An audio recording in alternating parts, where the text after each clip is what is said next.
All right, good morning, everybody. Good morning. Happy Monday. As you know, projects are due today. We were talking about money, needs versus wants. So we're going to talk about that. I'm going to show a quick video.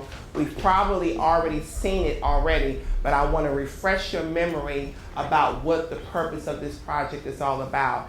We have a couple of student teachers in line. I'm going to share some information with you, and then of course you're nestled together neatly for some group project working. College, enter a world of possibilities.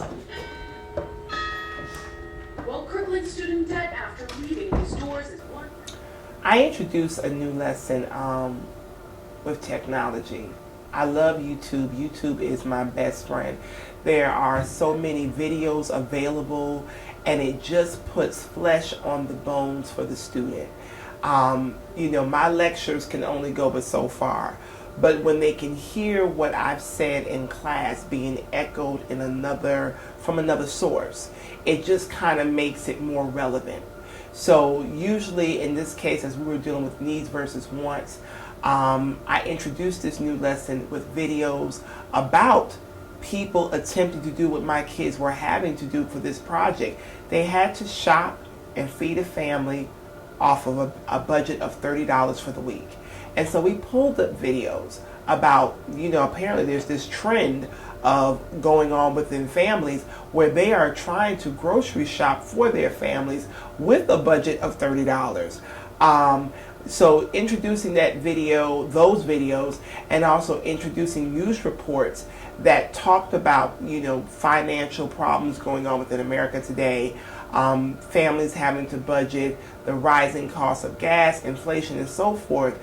It just put the student in the frame of mind of how to attack their project, how to research it, how to recognize research and good research, primary sources, secondary sources, and so forth. We've been talking about food and money and needs versus want. Why? What's the purpose? What do you think the purpose of this assignment is? Please don't all speak at once. I know some of you guys have been angered by this assignment, but what do you think the whole purpose is? Because remember, our writing prompt is what? Who remembers what the writing prompt is? Okay, anybody? Okay, go ahead, Ricky. Why is it important to know the difference between a need and a want as I voyage through maturity? Why is it important to know the difference between a need and a want as I voyage to maturity? Who can explain that? Who thinks, you know what? Let's give you a shot. To know what comes first before something else. To know what comes first before something else. Anybody else want to add on to that? Anybody else? If you don't volunteer, I volunteer you. All right. Richards, why? Why? Go ahead, sweetie. Why? What else can you add on in terms of knowing the difference between a need versus a want? I think because most people don't prioritize stuff before the other one. Like you said, people live pay to paycheck, and they buy stuff that's not as important than other stuff that they need. Okay, anybody want to add on to that? I'm going to ask one more person to add on. Sebastian, come on up. You don't have to get up from your seat, but at least speak. Add on to the wisdom that Ms. Richards shared. That we will need needs for our family in order to survive with the income that we have. Definitely. In addition to knowing the difference between needs and wants, and knowing how to survive, and knowing how to, I love the vocabulary word that you use, prioritize how you're going to spend your dollars. This project was supposed to give you something to write about. Remember, we've been talking about communication and having social awareness. And as you guys are entering working age, and you'll be entering into high school, and you'll be filling out job applications, and you'll be filling out college applications, writing that significant college essay, you've got to have something to share.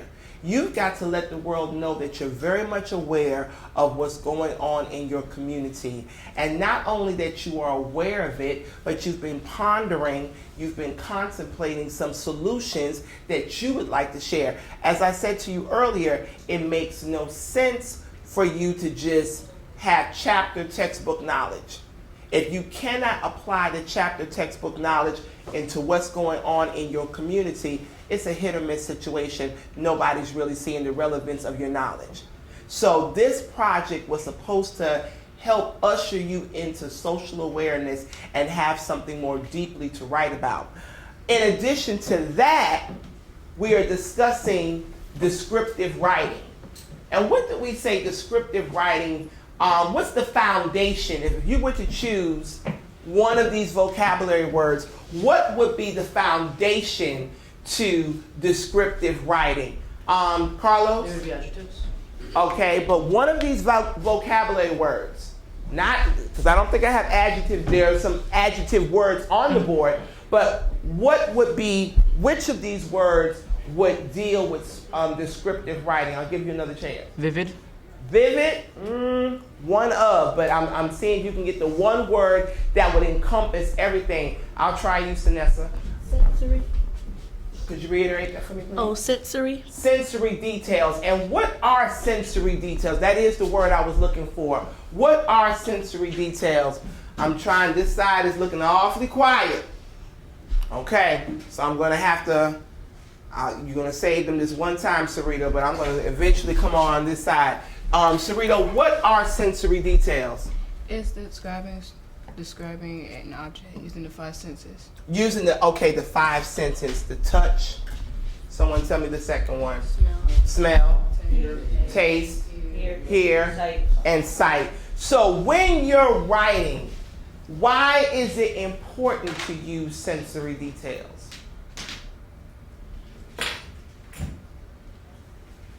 Melvin, you look like you want to share. I'm gonna throw you. I'm gonna kamikaze you into this discussion. Melvin, why is it important to use sensory details? Give me just a second, Melvin. I'm gonna give you just a second. Why do you think it's important to use sensory details? Because it doesn't tell the person, it shows the person. It what does. you're Very trying to good. talk Go about. ahead. I didn't mean to cut you off. Go ahead. And it paints a very vivid picture of what you're trying to tell them, and it gives them a better understanding than, basically saying surfing is fun and I enjoy it. Instead, you're saying when I was surfing, the waves were brushing up on my hair and all that, Rushing up on your hair. Okay, rushing up on your hair. No problem with that, Melvin.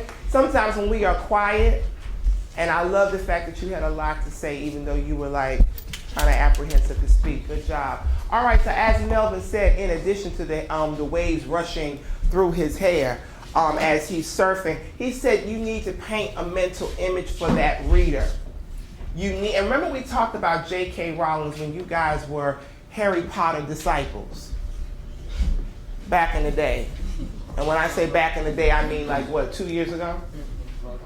Huh? Last week. Okay, he said last week. I'm still a disciple. When you were willing to read a book that was like 5 Bibles thick, and an encyclopedia, and an atlas. Okay? So you're talking about a book that was, in many cases, 1,000+ pages? Possibly? No, the biggest one was 812 pages. Okay, so close to 1,000. All right? So why do you think, and as I had shared with you earlier, the whole concept of witches and warlocks and spells and potions and people flying on brooms, that is an old-time familiar story. J.K. Rowling did nothing new when she wrote about a little boy warlock who had these adventures and witches and spells and so forth. She wrote nothing new. She did not reinvent the wheel. However, what made her book so captivating was the fact that she appealed to your sensory details. She employed so much descriptive writing that it sucked you in. It enticed you. Her vivid and lucid descriptions enticed you. Notice I'm using the vocabulary words, so that you would be a committed reader from chapter 1 to chapter end. And so that's the difference. You don't want your paper to be so boring that people throw it in the garbage. You don't, when you write, think about what it takes to write something. You are coming from here And I always make my heart shake. You're coming from here, correct? Area? Okay. You're coming from here and you're coming from your heart, that passion. And so it takes a lot for you to share written words on a page. You don't want them to be taken for granted, and you don't want them to be what? Ignored. It took a lot for you to come out of your heart, to come out of your mind, to share something with someone. And so God forbid you write a book, you want it to be read from chapter 1 to chapter end. You don't want it to be taken for granted or to be ignored. And so sometimes we are lullabying our reader to sleep because we lack sensory details. You are telling the person, I did this, we did that, and it ended this way, as opposed to, as Melvin said earlier, don't tell me, but what? Show me. Don't tell me. Show me what happened. I need to feel what you felt. I need to be able to taste what you tasted. I need to be able to see what you saw. Okay? All right. In the meantime, what I'm going to do, did I say in the meantime? I told you that was a long journey from South Florida yesterday. In the meantime, I'm going to have Miss Richards step up to the board and just remind you, and Miss Richards, I'm not going to leave you hanging by yourself. I'm going to walk up here with you in case you decide to faint or something. Malik will catch you. Okay, she says never. Grab the expo. And you're just going to remind the students what are the basic ingredients for a paper, whether it's informative, argumentative, whether it's descriptive or not.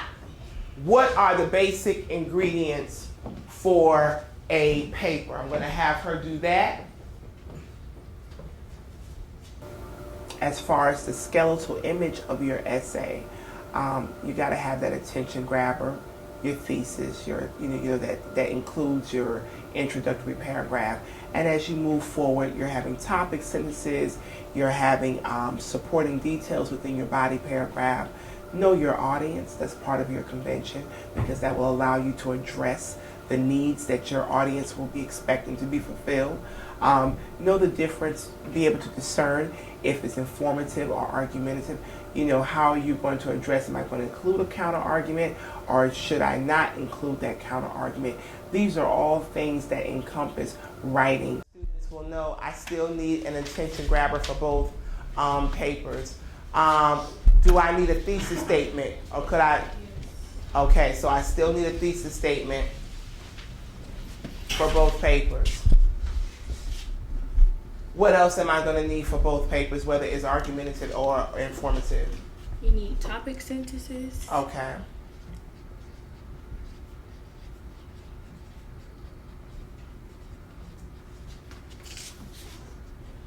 Give me 1 second.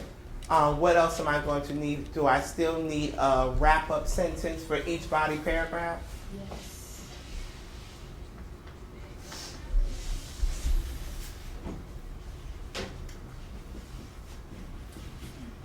And then finally, I'm going to need what? A counter argument and your argumentative. Okay, so I will need a counter argument. Welcome to my world. It's all right to drop the marker.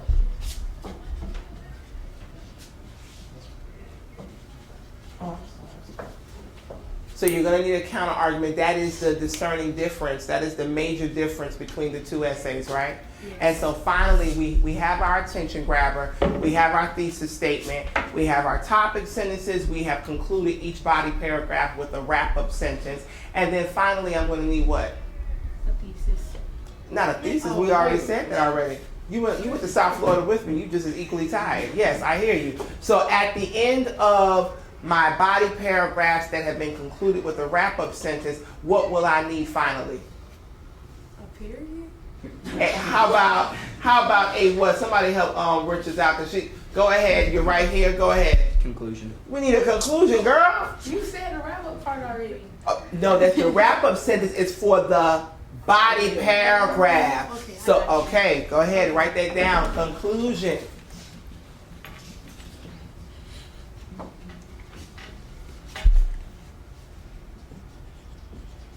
All right, so while Ms. Richards is writing that on the board, we talked about it. When should I begin to entice, allure, attract my reader?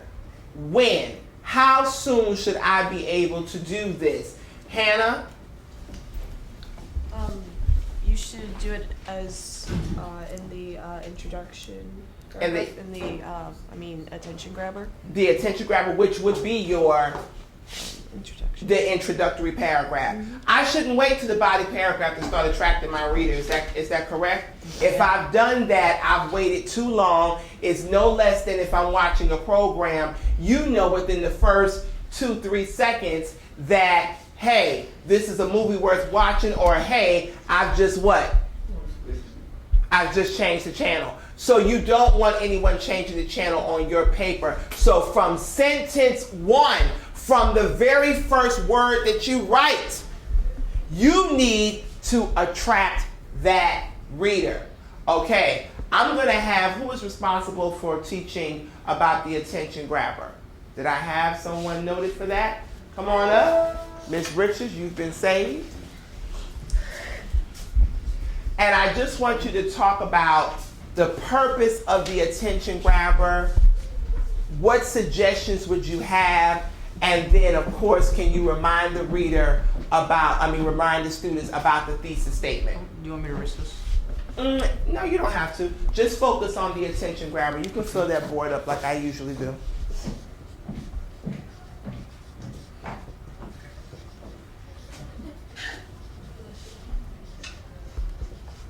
The attention grabber is what grabs the attention of the reader.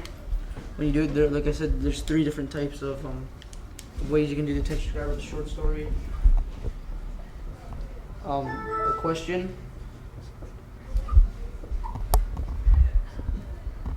and a quote. Also, you can use a statement. I forgot what that one.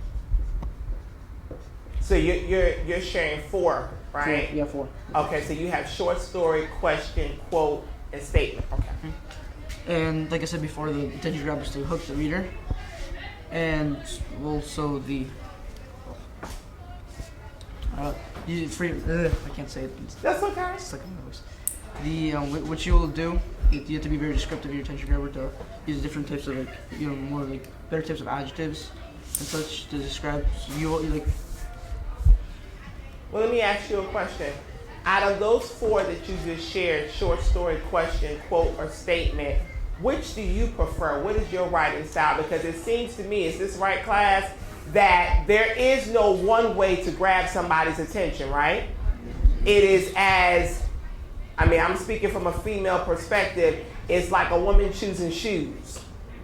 Not every occasion requires high-top sneakers. Not every occasion requires stilettos. It's really a preference, and then it's really your audience who you're trying to reach. Is that correct? Your audience has a lot to do with how you would attract that reader. So, Carlos, considering who would be our audience in this situation? The reader. The reader. And who do you think would be reading your essay about needs versus wants? Probably like college students in a way. Okay, what about your peers here? What about your age group here? Mm-hmm. And so you would say possibly your age group and maybe adults, right? Sure. Okay, so considering your audience, what would be your style in attracting the reader? To the short story. Short story, and why did you choose that? Well, I narrowed it down for a quote. You can't really quote anything about needs and wants in a way. And, well, I couldn't find a good quote. Okay, I was going to say I disagree with that, but go ahead. The question was good too, but the question doesn't last very long. It's just a short question. Okay. And I really like that. And then the statement, I guess, is also a little bit too boring. While the short story, you can pretty much make something up, or you can use a past experience. Okay. So I like the short story better. You like the short story better? And I agree with you. The short story to me, I just elaborate a little bit more. Why do you like the short story? And then I'm going to show you why I like the short story. I like the short story because it fills up the paper, the introduction a lot more, so it doesn't just look a little bit thin. That's also one of the reasons I like it more. But the short story is also a bit more fun to write than the statement. and you like the different adjectives you use, it increases it and it hooks the reader better. Okay, it hits the reader better. Okay, definitely. I'm going to need you to turn on, I want to share something with you. Turn on the machine, Malik. And Noah, pull down that screen.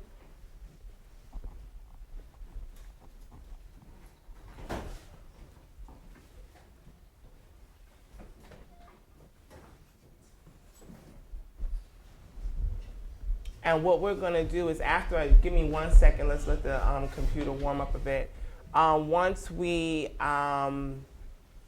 I share this with you, I'm going to allow you to sit together and share your attention grabbers with your partners, with your table partners. And I need you to be honest. And you know my expression, leave your feelings where? At the door. Leave them at the door. Don't come in here with, he hurt my feelings, he said my work was boring. If it's boring, you need to know that. So you can break that cycle and come out of your comfort zone and start to incorporate some descriptive writing so that you can maintain the reader's interest. At least when we hurt your feelings in this classroom, it's in love, sort of, kind of, maybe, possibly. But we're going to hurt your feelings in here so that they won't be hurt where? Out there, which is the world. We're going to hurt your feelings in this classroom so that you can correct some situations so that your feelings will not be hurt out when you're filling out a job application, out when you have written that college essay, out when you're in an interview situation and you are having to express yourself and articulate your thoughts and feelings. We're going to hurt them in here so that they won't be hurt out there. Okay? All right, so I'm going to share something with you. I woke up having nearly drowned in my own sweat. My heart was running its own marathon. No crime was committed, I guess. Just a disturbance from a good old-fashioned nightmare. And I was at the part when the boogeyman was bouncing one after the other over my head. I know you are probably wondering, what happened to the sheep? The cute, cuddly mammals patched in soft, white cotton.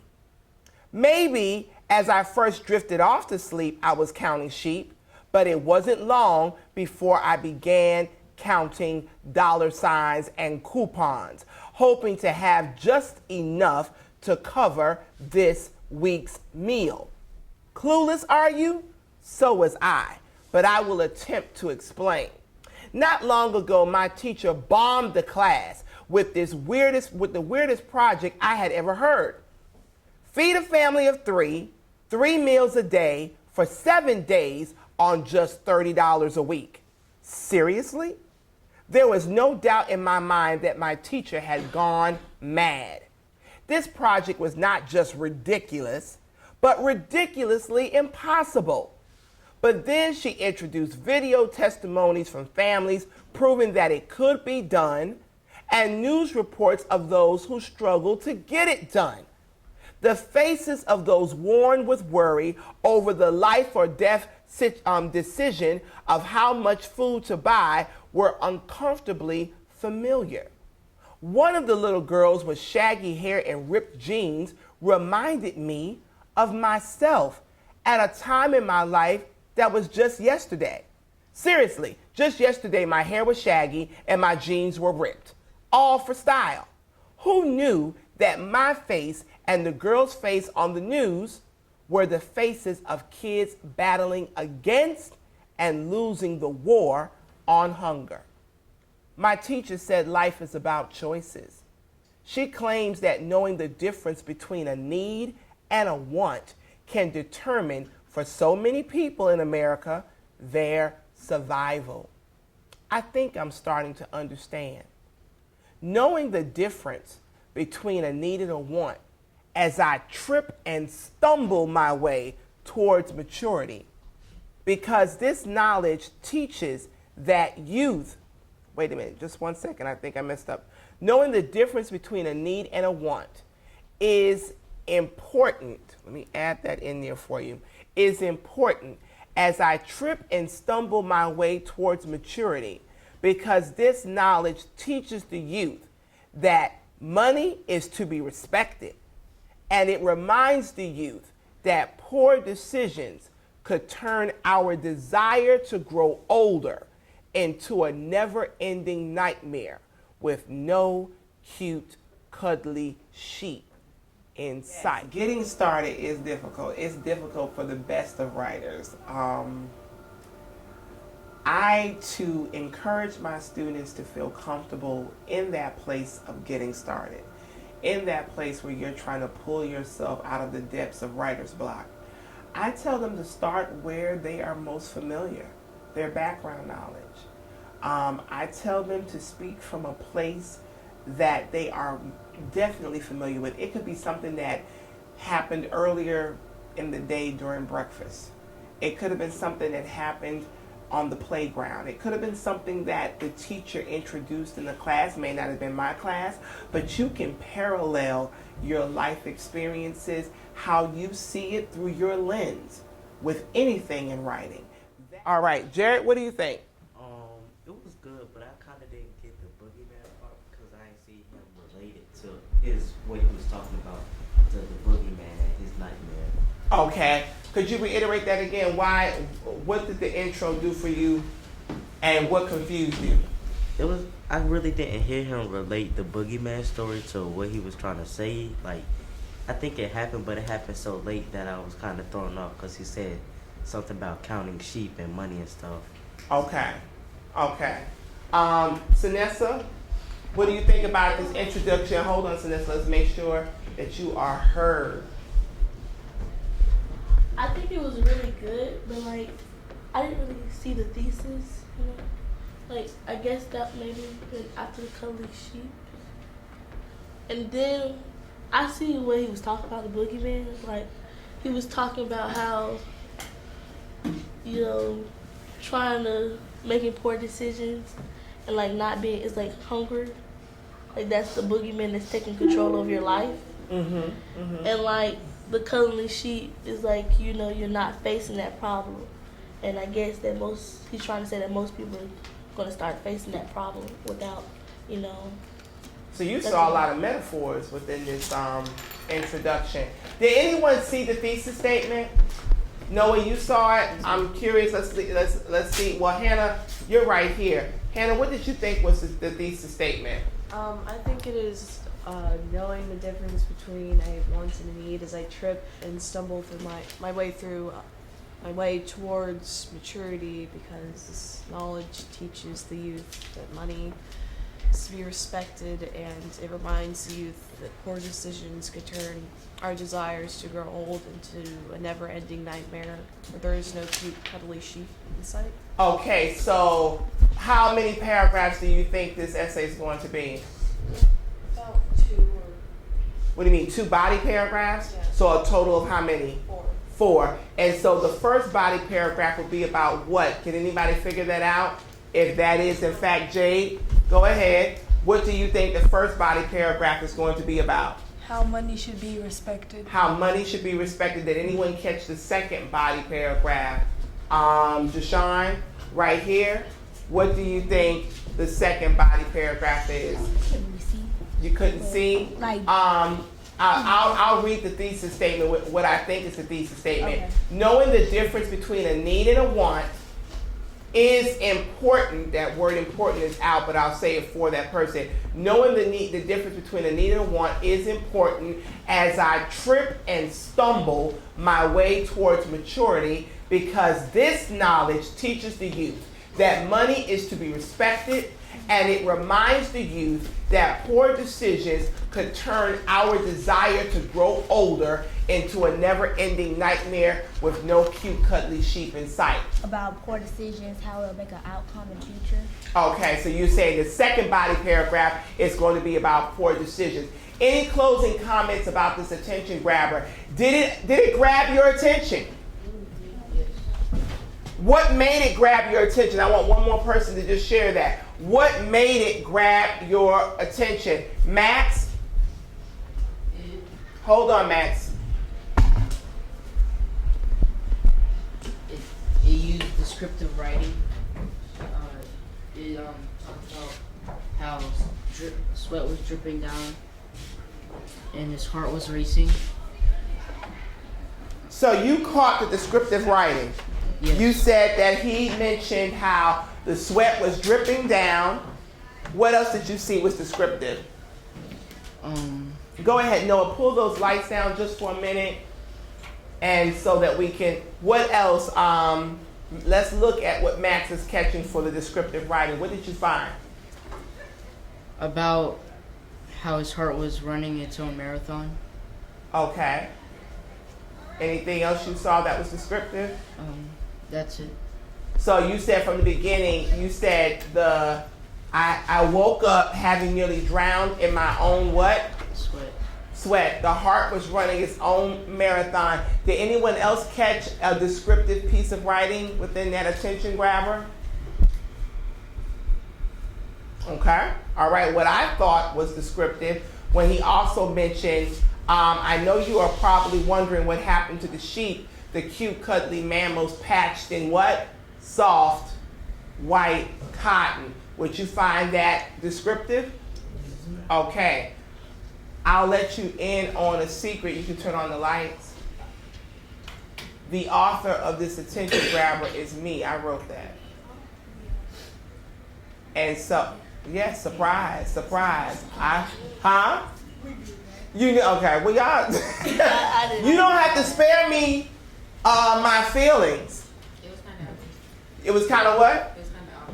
It was kind of obvious. Why do you say it was obvious that I wrote it? All that descriptive. It sounds like something you would say. It sounds like something I would say. No, all that descriptive writing. All the descriptive writing. Yeah. And when you're adding things in, it's like you already thought of it in your head. Oh, okay. Okay. Well, anyway, I wrote this. I tried to paint a picture as you were saying this short story. Did I use a short story? Yeah. I used a short story. And what I was saying, Jerry, since you didn't get it when I mentioned the boogeyman, because remember, I said I woke up having nearly drowned in my own sweat. I said there was no crime committed, I guess, just a good old-fashioned nightmare. And so I talked about how, you know how they said when you go to sleep, you're supposed to be counting sheep, and the sheep bounce over your head, and you 1, 2, 3, and so on and so forth. I said the boogeyman was flapping, was bouncing over my head one after the other. But the boogeyman was what? What was my boogeyman metaphorically? As Sanessa said, I saw a lot of metaphors in this. What was the boogeyman in this essay? Go ahead, Jared, since you've now seen the light. Would the boogeyman be the project that the teacher handed you? The boogeyman was the project. I'm sitting there, I'm sweating, my heart is racing, all because of this project and me having to deal with needs versus wants. What I'm going to do is have you guys at your tables. We're not reading the entire, and I'm so glad, thank you, Miss Hannah, because Miss Lady over here, Miss Brown, said she did not see my thesis statement. I had a thesis statement. Thank you, Hannah, for saving me. You're not going to read the body paragraph just yet. I want you to read each other's attention grabbers and thesis statements. And I want you to, if you're going to criticize them, you criticize them with boring or good. No, I'm going to change that. Boring or great. It's all or nothing. Either they kept your attention, either they grabbed your attention, or they didn't. But with your criticism, I want you to choose one sentence within their attention grabber that they could have enhanced with descriptive writing. I want you to offer them constructive criticism, constructive suggestions on how they could have improved their attention grabber. As you notice, wasn't my attention grabber a little lengthy? If you guys are looking for the old school, little neat, my paragraph should only be 4 to 5 sentences. Those days are over. They are as obsolete for you as animal crackers and juicy juice. It is time you up your game in your writing, and you're going to have to write a little bit more than what you've been writing. All right, let's get started. Start talking, switch your papers. I'm going to walk around. I use Think, Pair, Share all the time because before I allow a student to step up and say, here is what I've done, I allow that student to think, pair, share within their group. And so that student can feel comfortable and at ease in terms of correcting their mistakes, revising their work, and then when they feel strong and confident enough, they can share within that group. If they feel stronger, they can share within the entire class. Right on this paper, I know what some of you guys thought. I did my project and it's perfect, it's typed, it has my name, it has my date, it is May 4th, and I'm finished. Wrong. This was your rough draft. You're not turning in your essay today. This essay will be marked up and obliterated so that you can go home and revise it. I know you thought it was finished. Some of y'all got pretty little lines underneath your title and all that good stuff. I know you thought it was finished. All right, let's read. Let's go. Choose one sentence. Underline that one sentence. Choose one sentence and make a suggestion. Write on that person's paper what they could have done to improve their attention grabber.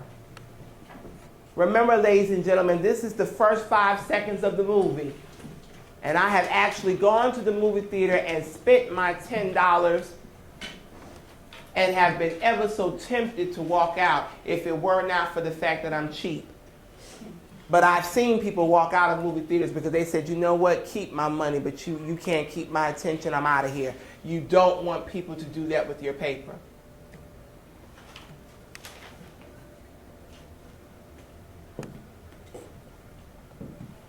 So what are you saying here? Where's your pen? You don't even have your pen in your hand. Okay. So is this working for you? Oh, it's working for you. Okay. If it's working for you, I want you to underline the sentence that grabbed your attention. If it's working for you, I want you to tell them right on their paper, what did they do well? How should they keep up the good work if it's working for you? But if it's not working for you, you know to do is to do also.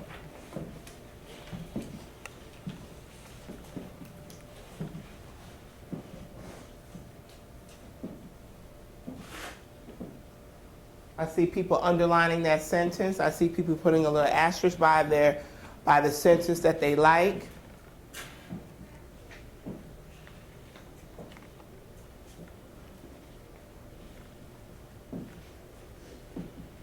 The attention grabbers, and it seems like those who have written a longer attention grabber, those are the ones where the editor, if you will, is saying this one works for me.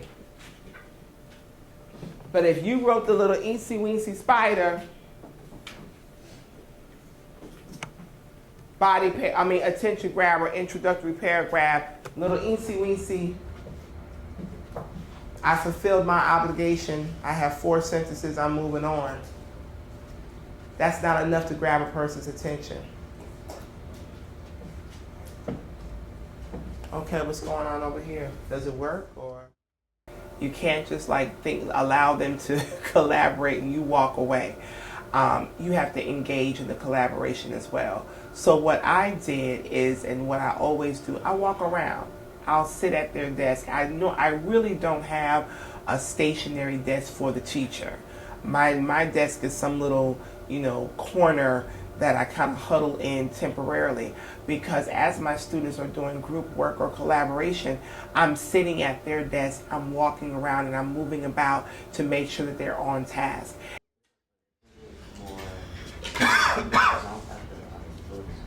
Okay. So this rush job or I just wrote something to get through it, it's not working for you and it's showing. Okay, did anybody see anything where you could say it's working for you? Okay. Oh, so you like the vocabulary that was used? Okay, all right. I'm over here. Slam it. Slam it. Why? It wasn't elaborating enough. Okay. All right. About you, Melvin, what say you? Slam it. He could have gave a really good example with it. Are you guys realizing that, I know we have the expression less is more, but in this case, more is needed. Are you guys noticing that? More is needed. Writing, to me, like I said, I'll step out of the female perspective for a minute. I always share with you guys, I love to bake cakes. I actually baked my nephew's cake this weekend, and it did not come out well. But they're so greedy. And then the cake was lopsided or whatever. They still ate it. They was like, give me the cake. But moving on. Think about a wedding cake.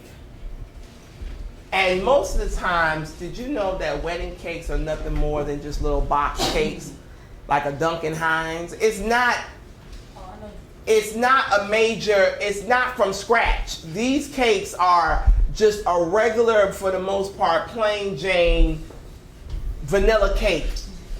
What makes it elaborate is what? All the details, all the icing, all of those little flowers, all of the, I remember my wedding cake, my theme was these birds.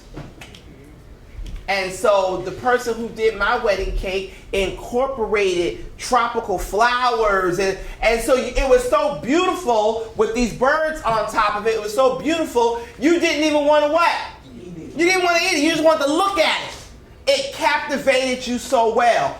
That is what your writing needs to be. It wasn't a rush job. The lady who did my wedding cake, I believe it took her 4 hours. You take a break when you're creating such a masterpiece of art. That is what your writing should be. So if you're just done. If J.K. Rowling did that, she would have never turned out to be the phenomenal writer that we know her for today. There would be no theme park. There would be no roller coaster ride. There would be no what? There would be none of that if she just said, the witch got on the broom and he flew. Done! Oh, let me change it. The wizard got on the broom and flew and done. I hope that was British enough for you. More Austrian. Cheers, yes. Spot of tea. Fish and chips, yes. So, if you're going to do a rush job, if you're just going to, please. We can feel it. We can see it. All right. So you guys have looked at the introduction. Some of you have slammed it. Some of you have said it works for me. Some of you said even though this attention grabber doesn't work for me, you did have some good vocabulary. Jared noticed some good vocabulary. So when you take these attention grabbers home to revise it, please think about what was shared with you today. You don't have to use my style. But you definitely are going to have to come out of your comfort zone and stop just fulfilling a quota that you think you need to meet. 4 or 5 sentences and I'm done. Hannah, can I read yours? I threw you on the spot. Can I read yours? Imagine this. You are walking down the aisle of a grocery store shopping for food with your 5-year-old daughter. You don't make a lot of money at the job that you are currently working at, and you barely have enough money to pay the bills and rent on the house living with you. Let's say $30 to spend on food and cleaning products. As you are looking at the price of a box of rice, your daughter comes up to you with a small bag of candy. Oh God, Hannah, you really? Here's a tearjerker. She asks you kindly, as she can, if you could buy it for her. You look at the change in your hand to see that you only have enough money to buy the box of rice, but not the bag of candy. You let out a painful sigh, biting your lip, and you shake your head no, unable to look at your daughter.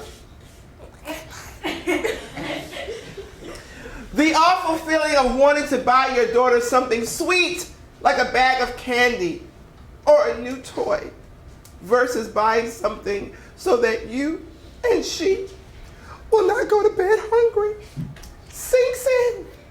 You want to be able to buy nice clothes and food rather than beans in a can, but needing to have healthy choices is upsetting when you cannot afford anything. It is important to know the difference between a need and want so that as you mature, you will have a better understanding of adulthood, and because people who do not understand the difference will not succeed as adults. Good job. Good job. Let's celebrate Hannah for a minute. Students will know what effective and descriptive writing is, I think, by me showing them. Today in class, I came out of my comfort zone and I authored an attention grabber with including descriptive writing.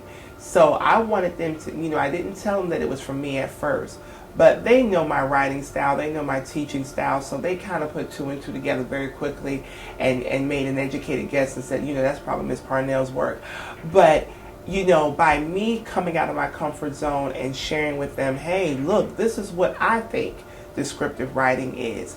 We talked about it prior to today's class about sensory details. Once again, there were YouTube videos about sensory details, and of course, I gave them a couple of lectures about sensory details, about when you're writing descriptively, you are targeting one of those five senses. You're lucky if you can cover 2 or 3 within your writing. But long story short, that reader needs to be able to experience what you experienced and was never where you were. It's okay, make them cry. Make them feel it. I felt that dilemma. She's in the aisle. Who's ever been at the grocery store and you're at the conveyor belt and you're scanning those items and your mom looks at that conveyor belt, put it back. Who's ever been there? I've been there. Put it back. Put it back. How did that? Put it back. She's put bass in her voice. She gave you the evil eye. She's giving the cashier the evil eye. Don't you scan one more thing. Put it back. Put it back. This is not on my list. I don't have a coupon for it. It is not a buy one, get one free. I understand the dilemma that you were trying to set up. You're in the aisle. Your kid wants something, but you need something. You only have so much to work with, and you've got to make a tough decision. I felt it. That is how you should be writing. You need to allow your reader to feel it as well. I'm going to have Kanisa come up to the board. Sebastian, do me a favor, turn that off. Kanisa's going to further elaborate. Kanisa, you want me to show your writing, or do you want to talk? I'll talk. You'll talk? Okay. I'm going to have Kanisa talk about what her suggestions are for descriptive writing.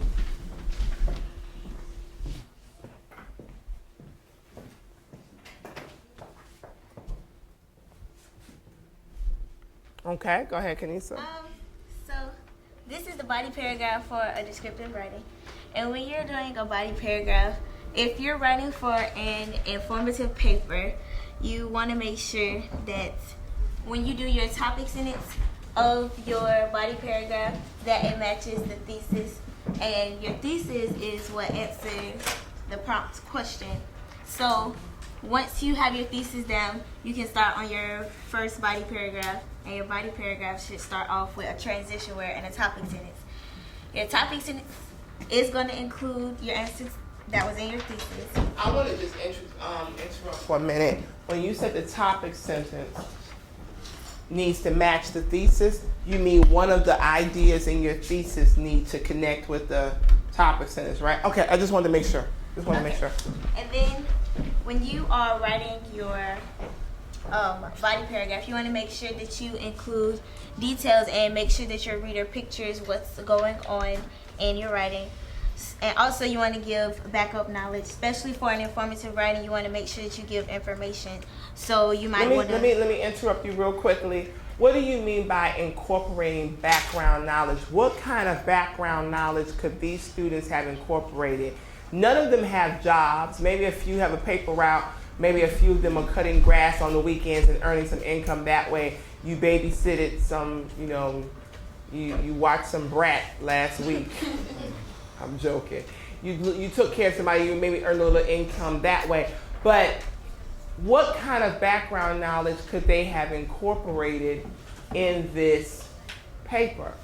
You could get background knowledge from stuff that you probably have read, or you can get stuff that you have seen done to other people or has happened to you in your life. And so so you said stuff that they've read. So maybe some of these videos that I've shown, right? Yes. All right, that could increase their background knowledge. What about their grocery shopping experience? What kind of grocery shopping experience do they have when they have no job? Well, with the project that we did, we went to the store and we did a budget. We was on a budget of $30 and we had to go to the store and feed a family of 3. So you're talking about their weekly trips to the grocery. How many people shop with their parents? You get dragged into the car.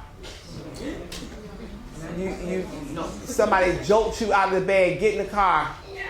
But get in the car. Bring the coupon book. So many of you shop with your families, mom, dad, or both. So that's background knowledge, right? Yes. That's an opportunity. You've seen it. You may not have paid much attention to it. You may have been the person sneaking those items into the basket when you thought she wasn't paying attention, but you still have some kind of background knowledge. Is that what you're saying? Yes. Okay. And you also want to, when you're writing your body paragraphs, you also want to put in personal observations, which is just your life experience that you have had. And so if I'm informing, you said I'm not allowed to use my opinion. You're not allowed to use your opinion. So am I safe by saying, because if I'm informing you, I can only inform you as much as I know, right? My background knowledge as well as what I've read and so on and so forth. Good job when you talked about background knowledge. Is it safe for me to say it has been my experience? Can I say that? Somebody said no. Why can't I? Because you're saying I, and it's not supposed to be about you. It's not your opinion about something. But if I'm informing someone about something, I'm not sharing my opinion. I'm just saying a personal experience that I've had. It worked out this way. I'm not saying that this experience is law for every other person that's shopping. I'm just saying on the day in question that I shopped, this is how it resulted. Am I safe to say that? Mm-hmm. You think so? I think so. Okay, you can. Now, I understand what Noah is saying. Don't make your informative paper solely about you. Please include other aspects of background knowledge. Is that what you're saying, Noah? Okay. But in the meantime, still, share. If you had an experience, share your experience, but don't say it is my opinion, I think, I feel. Say it has been my experience that it is better to cut coupons and to develop meal plans before you shop. Anything else you wanted to say about that, Kanisa? She says, I'm out of here. Thank you so much. What I want you to do, read the first body paragraph of your peer, your student author, read their body paragraph.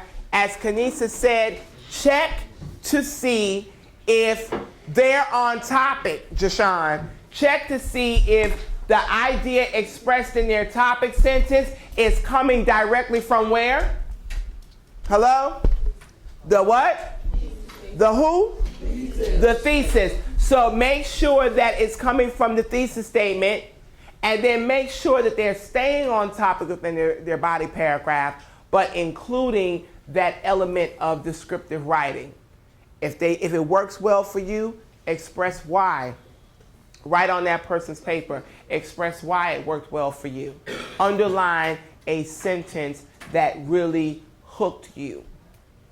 And if it doesn't work well for you, slam that person's paper, but you must express why you're slamming it. What you read was awesome. Awesome. That's a strong that's a strong adjective. Mind-blowing. Oh, I need to hear from you. Why was it mind-blowing? Why was it awesome? Because when she gave me an example, like some teens, they love chocolate. And they gave example of how you can crave for chocolate, but also the same price for chocolate, it can be the same price for a pencil that you need for school. Right. And she gave me a question explaining which one you need more, the chocolate you want or the pencil you need for school. So you're saying she used an example that you could relate to. Yes. Because you know you're a chocolate monster. You know you love candy. So she used an example that you could relate to as a kid, so that you could break this thing down in terms of needs versus wants. You could see it. Okay. Why was it mind-blowing? Because when she was explaining to me how much you could crave for chocolate, it also painted me like a picture in my mind. Okay. With me walking down Walmart aisle. Right. And all of a sudden I smell chocolate. And I'm in the pencil aisle and I'm craving, oh shoot, which one I want? You need the pencils, but the chocolate is calling me. It's calling my name. So what do I do? I'm like so confused. Okay. All right. I want you to take this project home. Listen up. I want you to look at the comments that were made. Listen up. Book bags off the desk until we are properly dismissed. I want you to look at the comments that were made. I want you to consider the comments that were made. And I want you to take their advice. Because if a 13 and 14-year-old is telling you, look, this was not the best you could have done. If your peer is telling you that, and as Carlos said earlier, your target audience would be your peers as well as adults. What do you think an adult reader would say? Trash. What do you think, if this were the FSA, what do you think the scorer would say? Try again? Try better luck next year? Because you failed it this year? Okay? It's just a thought. So, go home, consider real quickly before you leave. Let's close out. Take out a sheet of paper. Take out a sheet of paper real quickly. An exit slip is an opportunity for that student to reflect on what they were taught and to have an honest opinion to say, did I learn something? Or was this a total, as I said in class today, a waste of your time? And so that exit slip, what it provides for the instructor is an opportunity, because I do read them. We, as instructors, we all should be reading them. It allows the instructor to learn, hey, did I meet my goal in making sure that my students had an understanding in this area, or were they totally clueless?